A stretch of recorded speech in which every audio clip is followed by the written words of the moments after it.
Great morning, everyone. We will start the discussion about the principles of interactive language teaching. Let's have the overview of it. It is to attempt to capture in a simple language what teachers in different approaches have found to be essential facilitators of learning. According to Rivers, 1987, underscores that from the very beginning of the language study, classroom should be interactive. He also stated that through interactions, students can increase their language, store as they listen, or to read authentic linguistic material.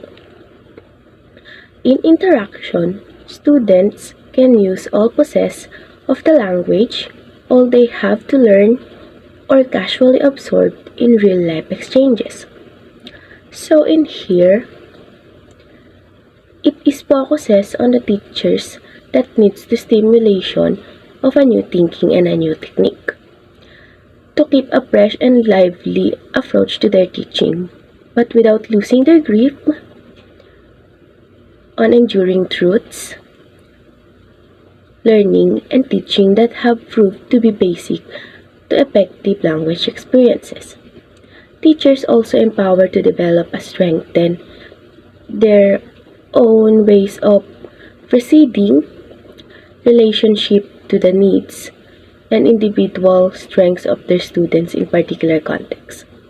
Through interaction, we can have a collaborative exchange of thoughts, feelings, or ideas between two or more people, resulting in a reciprocal effect on each other.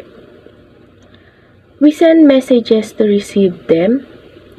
We interpret them in a context and negotiate meanings and collaborative with them when having a collaboration to accomplish a certain purposes. While the students listen or reading a material, they should also acquire the language there, learn from it, and they can also use it in a daily basis or to exchange communication with other people. Now, let's move forward to the 10 principles of interactive language teaching. The first principle is the student is the language learner. Here, the students are the one who are acquiring the language. This principle put emphasis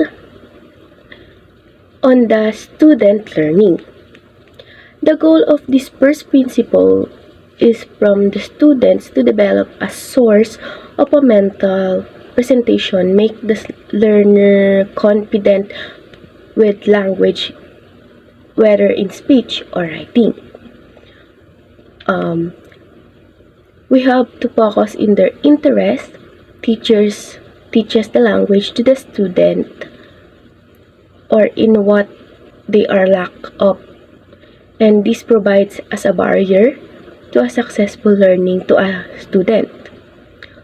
Students learn language to they use it to communicate their thoughts, feelings, and experiences and establish relationship with their family members, friends, teachers, or other people around them. And they strive to make sense and order of their world.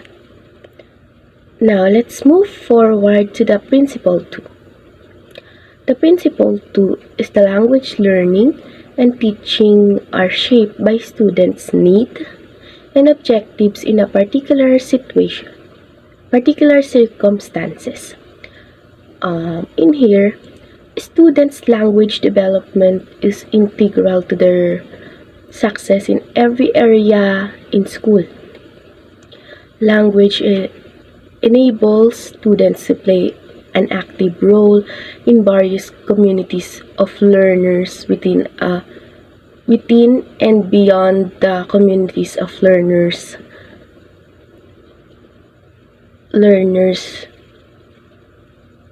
capacity.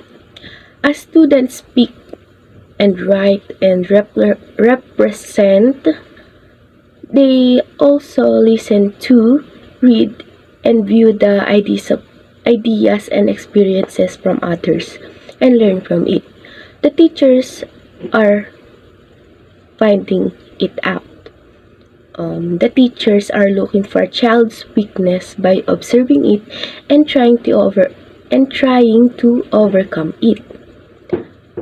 You provide an activity that can get their interest, but it doesn't mean that you should immediately fulfill all the needs of a student, and they will slowly adopt something from you, his classmates, or in the environment, and practice that activity that you have given to them as a teacher and try to communicate it with others and also with you. Now, let's move forward to Principle 3. The Principle 3 language learning and teaching are based on a normal uses of language with communication of meanings in oral or written form, basic to all strategies and techniques. Now, this Principle 3 makes us in a quote of practice makes perfect. Because you are learning from the words to meaning and acquiring strategies and techniques on how you will learn the language.